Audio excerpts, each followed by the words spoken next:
নমস্কার, জ্যোতির্ময় দেবশ্রী। আজকের আলোচনা খুবই একটা সুন্দর জিনিস, গুরুত্বপূর্ণ এবং সুন্দর জিনিস। শুনতেও ভালো লাগবে এবং আমাদের হিন্দুদের, বাঙালিদের মধ্যে প্রত্যেক ঘরে ঘরে এই উৎসবটি হয়, রথযাত্রা উৎসব। রথযাত্রা উৎসব সাধারণত আমরা দেখি, মানে মেইন যেটা হয় সেটা হচ্ছে উড়িষ্যার পুরীতে, পুরী মন্দিরে, অর্থাৎ উড়িষ্যাতে রথযাত্রা, সোজা রথ এবং উল্টো রথ, এই উৎসবটি খুব ভালোভাবে এবং বিশালভাবে পালিত হয়। লক্ষ লক্ষ লোক সেখানে থাকে। কিন্তু এমন নয়, কলকাতাতেও হয় না, কলকাতাতেও হয় এবং সারা দেশে এই রথযাত্রা উৎসব পালিত হয়। আষাঢ় মাসের শুক্লপক্ষের তিথিতে এই রথযাত্রা উৎসব হয়। এই জগন্নাথ দেবকে আমরা কৃষ্ণের স্বরূপ ভাবি এবং বিষ্ণুর অবতার হিসাবে জগন্নাথ দেবকে আমরা পুজো করি।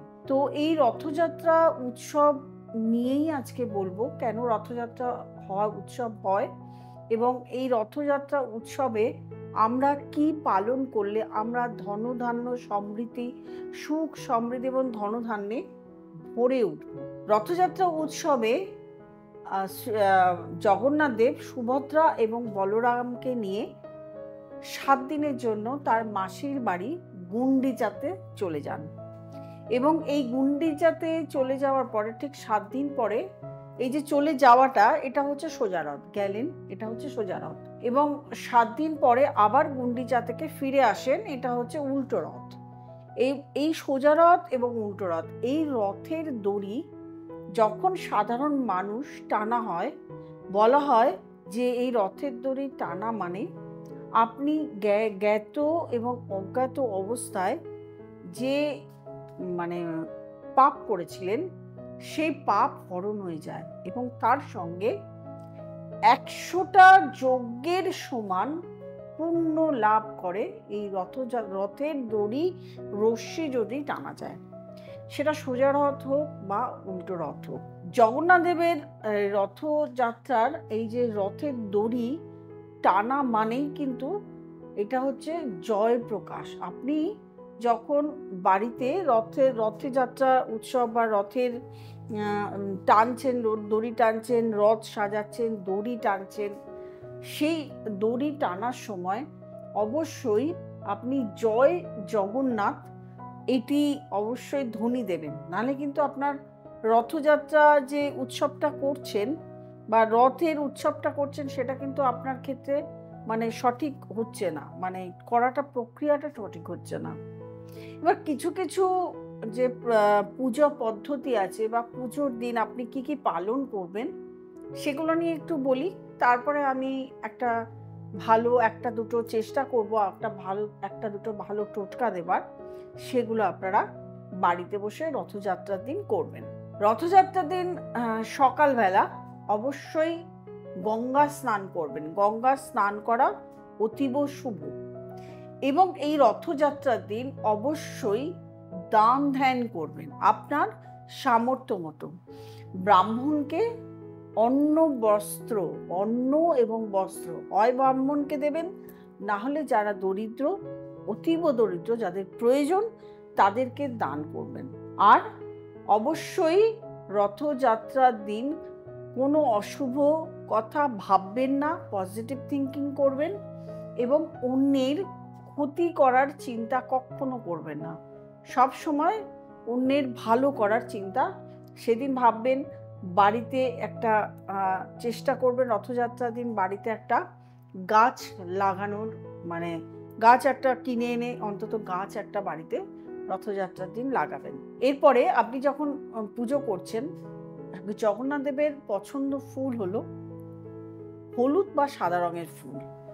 তাহলে আপনি যখন রথের মধ্যে, মানে রথকে আগে তো পুজো করতে হবে জগন্নাথ দেবকে, একটি সাদা বা হলুদ রঙের বস্ত্রের উপর জগন্নাথ দেবকে বসালেন, জগন্নাথ, বলরাম, সুভদ্রা তিনজনকে বসালেন এবং সাদা বা হলুদ রঙের ফুল দিয়ে তার মালা করলেন এবং পুজো করলেন। জগন্নাথ দেবের পছন্দ হচ্ছে তুলসী পাতা। চেষ্টা করবেন 108টা তুলসী পাতা দিয়ে জগন্নাথকে একটি, বলরামকে একটি, সুভদ্রাকে একটি মালা করে দিতে। যদি সম্ভব না হয় তাহলে অন্তত একটি মালা তিনজনকে সমর্পণ করবেন। এবং জগন্নাথ দেবের অতীব পছন্দ হলো ক্ষীর। যদি আপনি বাড়িতে বানিয়ে দিতে পারেন তাহলে তো অবশ্যই ভালো। আর যদি আপনার পক্ষে সম্ভব না হয় তাহলে অবশ্যই আপনি মিষ্টির দোকান থেকে বা ক্ষীর যেখানে পাওয়া যায় সেখান থেকে এনে ক্ষীর দিলেন, তার সঙ্গে অবশ্যই মিষ্টি, ফল প্রসাদ তো থাকবেই। জগন্নাথ দেবের যত মানে পছন্দসই খাবার আছে সেগুলো তো প্রত্যেক দিন পুরীর মন্দিরে জগন্নাথ দেবের সেবার জন্য তৈরি করা হয় এবং জগন্নাথ দেবকে ভোগ প্রদান করা হয়। সেটা যাদের জানা আছে, তারা যারা দিতে পারেন 56 ভোগ, তারা তো অতীব শুভ। কিন্তু সেটা তো সবার পক্ষে সম্ভব হয় না। সেই জন্য একদম অতীব যেটা পছন্দ ক্ষীর, সেটা অবশ্যই জগন্নাথ দেবকে আপনারা প্রদান করুন। এবং সন্ধেবেলা যখন আপনারা রথ সাজাচ্ছেন, চেষ্টা করবেন সাদা বা হলুদ ফুল দিয়ে রথটাকে সাজাতে এবং জগন্নাথ, বলরাম, সুভদ্রাকে রথে নিয়ে বিকালবেলাটা রথ নিয়ে বেরোতে, সন্ধ্যের সময় বা বিকালবেলা। কারণ দিনের বেলা রথ চালানো কলকাতা শহরে সাধারণত সম্ভব হয় না, গাড়ি ঘোড়া থাকে। আর বড় হয়ে গেলে তো অনেকেই রথ চালাতে চায় না, বাচ্চারা চালায়। আবার অনেকের বাড়িতে জগন্নাথের পুজো, রথ চালানো একটা রীতিনীতি বহুকাল ধরে হয়ে এসছে। তারা তো খুব সুন্দরভাবে জগন্নাথ দেবের পুজো করেন, রথ টানেন, সমস্তটুকু করেন। তো এই রথ যখন আপনি টানছেন তখন অবশ্যই জগন্নাথ দেবের ধ্বনি দেবেন, জয় জগন্নাথ, এটা ধ্বনি দেবেন। এবং আপনি তাকে আপনার যে পাপ, আপনি যে পাপ জ্ঞাত বা অজ্ঞাত অবস্থায় করেছেন সেটি তাকে বলবেন যে আপনার পাপ যাতে দূরীভূত হয়ে যায়, আপনি যাতে ভবিষ্যতে সুখে শান্তিতে বসবাস করেন। এবার কয়েকটা টোটকা বলি যাতে ভালো থাকতে পারেন। জগন্নাথ দেবের আসনে একটি হলুদ রঙের কাপড় দেবেন। নতুন কাপড় হতে হবে, পুরনো কাপড় হলে হবে না। তার মধ্যে 11টি কড়ি নেবেন এবং 3টে টাকার কয়েন নেবেন। নিয়ে কড়িটাকে বাঁধলেন, বেঁধে আপনি যে পুজো হচ্ছে পুজোর স্থানে আপনি রেখে দিলেন। যখন পুজো হচ্ছে সেখানে পুজোর স্থানে রেখে দিলেন। এবং যখন রথে টানছেন তখন কিন্তু ওটি নেবেন না, কারণ ওটি যদি পড়ে যায় তাহলে কিন্তু আপনার যে টোটকাটি করা হচ্ছে সেটা হবে না। যদি আপনি কনফার্ম থাকেন যে পড়বে না তাহলে অবশ্যই জগন্নাথ দেবের সাথে রেখে দেবেন। আর যদি কনফার্ম না থাকেন যে পড়, তাহলে আসনের মধ্যেই থাকবে। এবং 7 দিন পরে ওটি কিন্তু পুজো হতে থাকবে। যে আসন আপনি জগন্নাথ দেবের জন্য করেছেন ওটি পুজো হতে থাকবে। 7 দিন পরে যখন উল্টো রথ হবে তখনও আবার জগন্নাথ দেবের পুজো করবেন, তারপর রথে বসাবেন। উল্টো রথ করছেন তখনও কিন্তু ওটা জগন্নাথ দেবের সঙ্গে পুজো হবে। এবং যখন উল্টো রথ শেষ হয়ে যাবে তারপরে ওটাকে নিয়ে আপনি আপনার যেখানে অর্থ রাখেন, যেখানে আপনার সম্পত্তির কাগজপত্র থাকে, যেখানে আপনার গয়না থাকে, বা আপনার ক্যাশ বাক্স যেখানে আপনি ব্যবসা করেন, ব্যবসার জন্য ক্যাশ রাখেন, সেখানে আপনি ওটা রেখে দেবেন। দেখবেন আপনার সুখ সমৃদ্ধিতে ভরে উঠেছে। আরেকটি টোটকা বলি। আরেকটি হলো একটি পিতলের বা তামার ঘট নেবেন, ঘট বা ঘটি যাই হোক নেবেন। তার মধ্যে চাল ভরবেন, কয়েকটি কয়েন দেবেন, কয়েকটি মানে ধরুন 3টে কয়েন দিলেন, 3টে কড়ি দিলেন, এক টুকরো বড় কাঁচা হলুদ দেবেন ওই ঘটটার মধ্যে দিয়ে হলুদ রঙের কাপড় দিয়ে ঘরটাকে বেঁধে রাখবেন। এই 7 দিন আপনি জগন্নাথ দেবের চরণে রাখলেন। রাখার পরে এটা আপনারা চাইলে আমি প্রথম যে টোটকাটি বললাম সেটার সাথেও এটা করতে পারেন। আপনি প্রথমটা আলাদাভাবে করতে পারেন, সেকেন্ডটাও আলাদাভাবে করতে পারেন।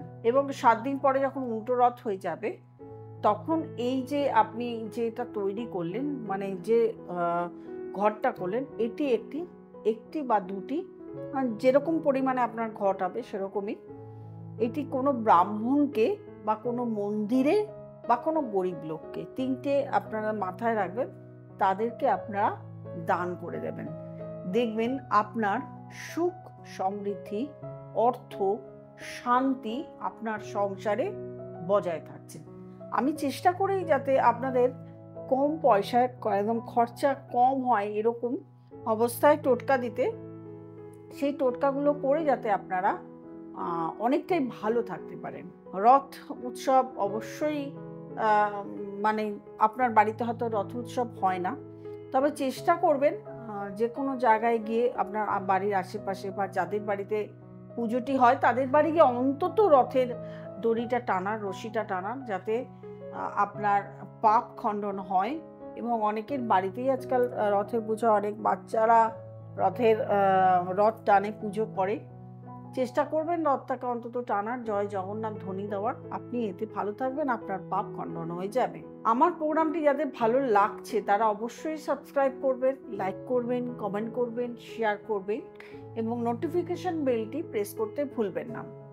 আর যারা নতুন আছেন তারা অবশ্যই মানে যারা দেখাতে চাইছেন তারা অবশ্যই যে ফোন নাম্বারটি যায় নিচে স্ক্রলে, সেই নম্বরটিতে ফোন করবেন, বুকিং করবেন, চেম্বারে চলে আসবেন। প্রত্যেকে ভালো থাকবেন, আনন্দে থাকবেন। নমস্কার।